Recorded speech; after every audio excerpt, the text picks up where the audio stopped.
Hi, Mystery Recapped here. Today, I'm going to explain a South Korean fantasy romance show called Alchemy of Souls. Spoilers ahead, watch out, and take care.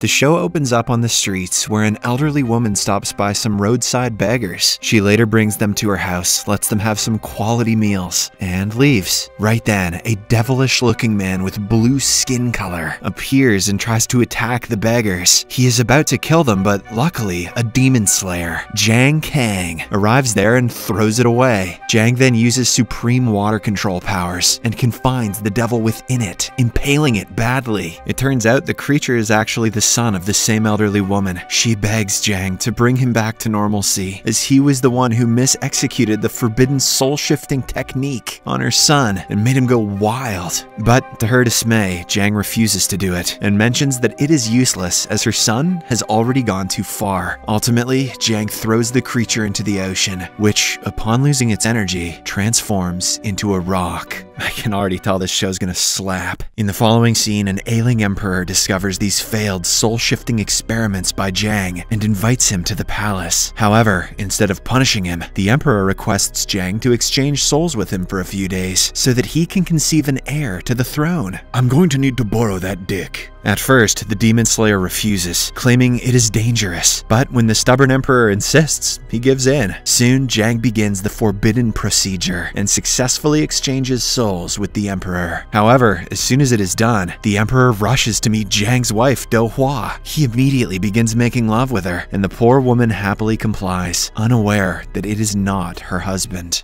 Dark. The scene then fast forwards by 20 years where we are introduced to Naksu, a skilled assassin who has been killing mages. She fights with Park Jin, the leader of the Park family, one of the top 4 families in the city of Daiho. Naksu manages to defeat a large number of soldiers alone, but she is ultimately overpowered by Park Jin, who injures her with his sword. Left with no options, she flees the battlefield and quickly transforms her soul into a different body. Soon, Park Jin also arrives, and when he finds out that Naksu is interchanged bodies, he is livid. Nonetheless, he takes her body and her sword, hoping she will return for them. Elsewhere, Naksu has possessed the body of a girl named Mudiok. It turns out she is a blind girl who is about to be sold to a brothel. However, after the switch, Naksu has retained some of her qualities, because of which she is able to see clearly. Later, when she is brought to the brothel, a senior female approaches her and makes her aware of the 4 seasons of Daiho. It turns out that a group of 4 talented and appealing offspring of the 4 prestigious families, the Park family, the Seo family, the Jin family, and the Jang family, represent 4 different seasons in Daiho. After hearing this, Naksu remembers that these are the very descendants of the people who had killed her parents when she was a child, a murder that she witnessed. Later, Naksu tries to flee the brothel, and on the way, she stumbles upon one of the princes of the place, Jang Uk. Despite being the son of Jang Kang, he is alluded to be the offspring of his mother's extramarital relationship. When Naksu attempts to rob him of his money, Jang Uk convinces her into stealing his jade plaque instead, and allows her to flee. As she runs away, Jang Uk seems impressed by her moves, and guesses her to be the real Naksu. Elsewhere, the group for which Naksu previously worked as an assassin wants to remove all of her traces so that no one can ever relate them with Naksu. In the following scene, Naksu visits the market to sell the plaque that she got from Jang Uk. Right then, she notices Seo Yul, prince of the Seo family, and remembers that he is the one to whom she gifted her bird whistle during their young age. At the buyer's shop, suddenly, a few guards from the Jang family arrive and capture her. Afterward, Naksu is brought back to Jang Uk's place, where he reveals that he has purchased her from the brothel. He now intends to use her as his personal maid. Having no other options left, Naksu agrees to follow Jang Uk's orders. Later, she discovers that Jang Uk has a plaque that she can use to enter Songrim, a secret place where mages and royals train magical spells and improve their skills. Naksu is well aware that she needs to gain back her powers before entering the place. Yet, she makes the decision to enter Songrim discreetly, hoping that her sword will help her regain some of her powers. Later at night, after Jang-uk falls asleep, Noxu steals his plaque and runs to Songrim. Soon, Jang-uk also opens his eyes, and it appears as if he was well aware of what's happening. Meanwhile, Noxu enters Songrim to get her sword back, but finds the place being attacked by a group of shadow assassins. They light a fire in the training center and attack the guards. Noxu watches from afar as the Four Seasons soldiers stave off the assassins, which appear to have been sent by a guy in a black cloak who worked as Noxu's superior. While the two groups are fighting, Noxu runs toward Gyeongjinggak, a training center where mages and people of Songrim are trained. Here, she gets to know that the assassins have been sent by her superior to get hold of these items. Meanwhile, after realizing that the fire in the training center is simply a diversion, Park Jin, the leader of Songrim, rushes to Gyeongjinggak. However, to his shock, Noxu's body and sword have already been stolen by the shadow attackers. He then urges everyone to look for the invaders and capture them before they manage to flee. While looking around, Seo Yul spots Noxu and begins chasing after her. He is about to catch up to her when suddenly, Jang-uk steps in to save her day. He pulls her to a safer place and under the moonlight, observes a distinctive pattern in Noxu's eyes. Looking at her, Jang-uk mentions that she is supposed to be the master he is looking for. Here, the scene flashes to the past, and it is revealed that Jang-uk is the one whom Do-hwa had given birth to right before she died. Sadly, Jang-kang refused to accept him as his son, and also blocked his gate of energy, hindering him from using any superpowers. Back to the present, Jang-uk reveals to Noxu that he knows about her true identity. In exchange for protecting her, he begs her to serve as his master. Right then, Seo Yul notices Noxu and tries to attack her with his sword, but Jang-uk again manages to save her. Seeing him, Seo Yul gets surprised and apologizes for his sudden attack. Soon, Park Dang-gu, a descendant of the Park family, also joins them, while Jang-uk and Seo Yul are talking about past incidents. Sometime later, Jang-uk introduces Mu-deok, aka Noxu, as his personal maid, and Seo Yul apologizes for chasing her earlier. Park Dang-gu also praises her for making an effort to protect her master. They then inform the duo about Noxu's missing body. Elsewhere, Park Jin learns that a spy is hiding in Songrim and orders his men to identify him or her. Afterward, in the secret chamber where her original body was kept, Noxu, Jang-uk, Seo Yul, and Park Dang-gu gather and start to discuss. To Noxu's annoyance, Jang-uk keeps insulting her real self, making her frustrated and even more determined to eliminate him.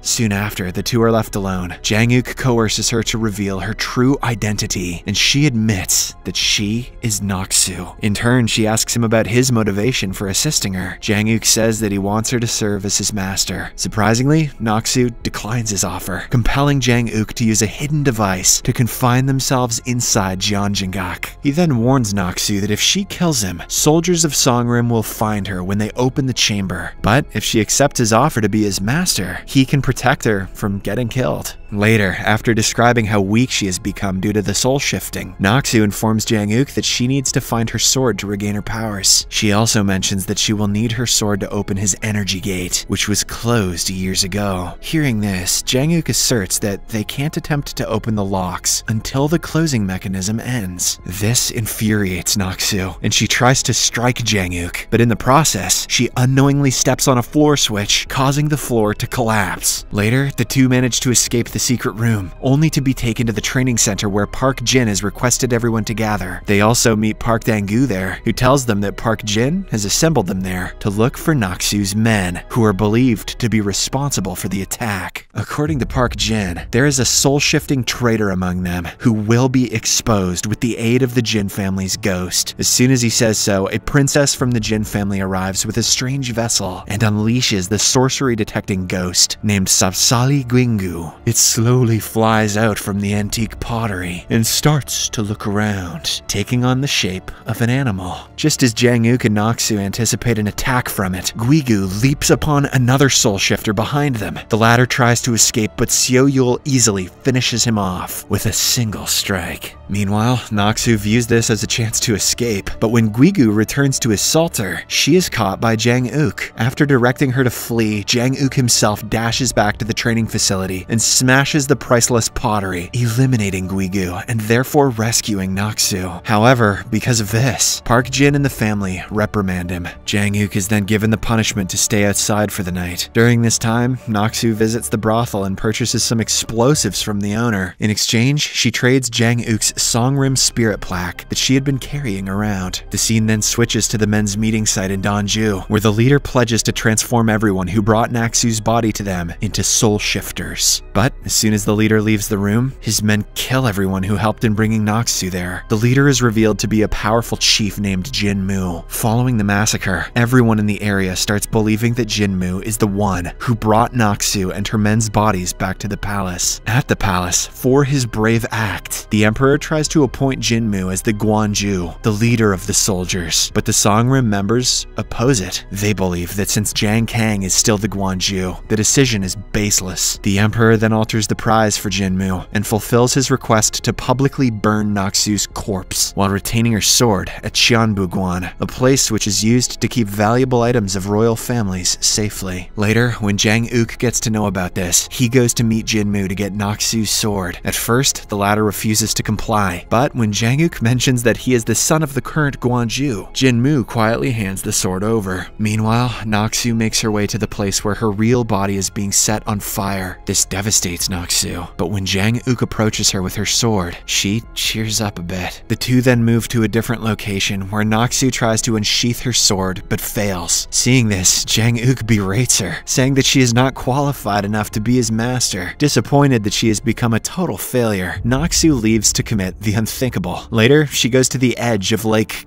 Gyeongcheon-daeho and remembers Jinmu calling it the cemetery of soul shifters. Naksu then dives into the water, and as soon as she reaches the depths, she feels energized. This time she successfully takes her sword out of its sheath. Soon after, Jang-uk also arrives there and is surprised to see Naksu by the lake with her blade unsheathed. He rushes to check up on her, but Naksu abruptly passes out. In Sejukwan, the official infirmary of the royals and the mages, Naksu awakens and tries to draw her sword, but fails. She then learns from Jang-uk that it was the lake which allowed her to draw the sword. There is a magical strength inside the waters, which cannot be found anywhere else. Hearing this, Naksu realizes that she requires a powerful person to drive the energy out of her. So, she devises a new strategy. At night, while the two are conversing, Jang-uk drinks a cup of herbal tea. As soon as he does so, Naksu reveals that she has actually poisoned the drink, and the only way to bring him out of the poison's effect is by opening the gate of energy. Right then, Park Jin and his senior arrive at the scene, and seeing Jang-uk in pain, they rush to help. Naksu tells them about the poison, and the fact that Jang-uk has only 6 hours left until his heart stops. She also reveals that the only way to rescue him is by opening his gate of energy. This sounds like a euphemism, Naksu. What are you playing at? However, Park Jin is only interested in knowing the name of the poison she fed to his friend. When she remains silent, he takes Naksu away and punishes her brutally. But despite this, she remains tight-lipped, leaving them with no option but to open his gate of energy. Sometime later, Hyo-yam, the senior of the Jang family, approaches Jang-uk and unlocks his gate of energy to save him. The procedure works, and he slowly regains consciousness. Surprisingly, when he learns that Naksu is being kept hostage for poisoning him, he rushes to save her. He quickly unties the ropes from Naksu's hands and legs, and they both finally address each other as master and pupil. Poison me again, mommy. The scene then flashes back to the past when Park Jin questions Jang Kang regarding his son's origins and the rationale behind shutting down his energy gates. Jang Kang responds by saying he is doing so to safeguard the child from being ill-treated and to free him from extra pressure. Back to the present, Jang-uk brings Naksu back to the shelter, and when he sees Park Jin, he starts apologizing. He lies that he poisoned himself and begs for his approval to take Naksu to Sejukwan to have her wounds treated. As expected, Park Jin gets enraged, but Seo Yul and Park Dang-gu calm him down and somehow convince him to let the duo receive treatment. After this, as Jang-uk is trying to assist Naksu to her feet, he notices a blue mark developing in her eyes. Fearing that she will be exposed, he quickly covers her eyes. After a while, with the help of Seo Yul and Park Dang-gu, they leave for Sejukwan. Afterward, we see Master Hyo-yam and Park Jin debating the earlier incident. Hyo-yam admits that in order to speed up Jang-uk's recovery, he gave him his own energy, which is worth 10 years. This surprises Park Jin, and he requests Hyo-yam to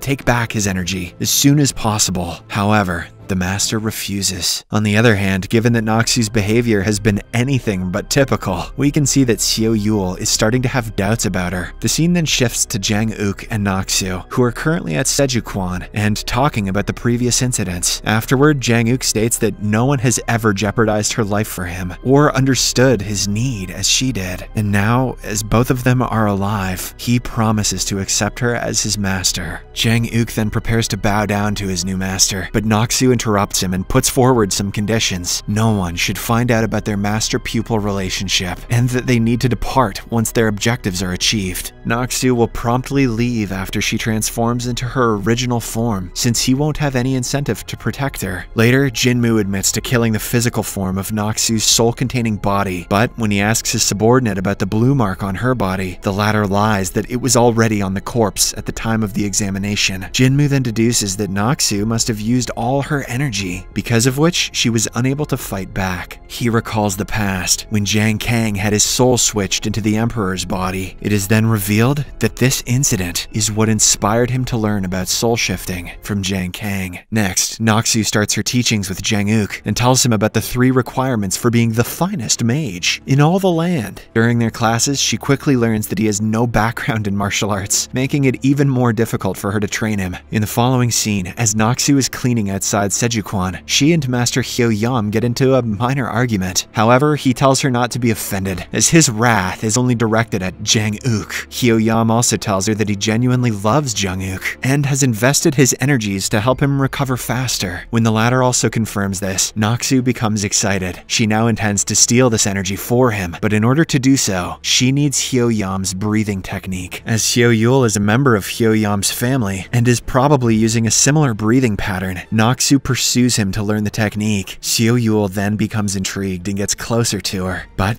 as he is about to explain his breathing pattern, Jang Uk arrives there and ruins the whole setup. He then reveals to Noxu that he has already managed to acquire the breathing skill from Hyo-yam and is currently practicing it. Later, a new character, the Crown Prince of Daiho, Go-wan, is introduced. He is revealed to be Jinmu's student, and the latter informs him that Jang Uk has taken Noxu's sword, despite the fact that the Emperor gave it to him. Hearing this, Go-wan gets angry at Jinmu and criticizes him. Ha! Go on with your bad self. Later, Park Jin calls Jang Uk up to the main hall and announces his expulsion from the Songram group, making everyone surprised. When Jang Uk doesn't return the spirit plaque, he is subsequently given a severe punishment of 100 floggings. After this, Jang Uk and Noxu can be seen leaving Songram, carrying their personal belongings. In a flashback, Park Jin's motivation was made clear when Jiang Kang revealed to him that Jang Uk is actually the late Emperor's offspring. Now, the only way to protect him from being the new Emperor is by never allowing him to enter his gates. The episode ends with Jiang Kang stating that Jang Uk can survive if he quietly lives as his son, but if he doesn't, death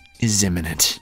Subscribe for more videos like this, turn on notifications, and leave a like to help the channel out. Thank you for watching.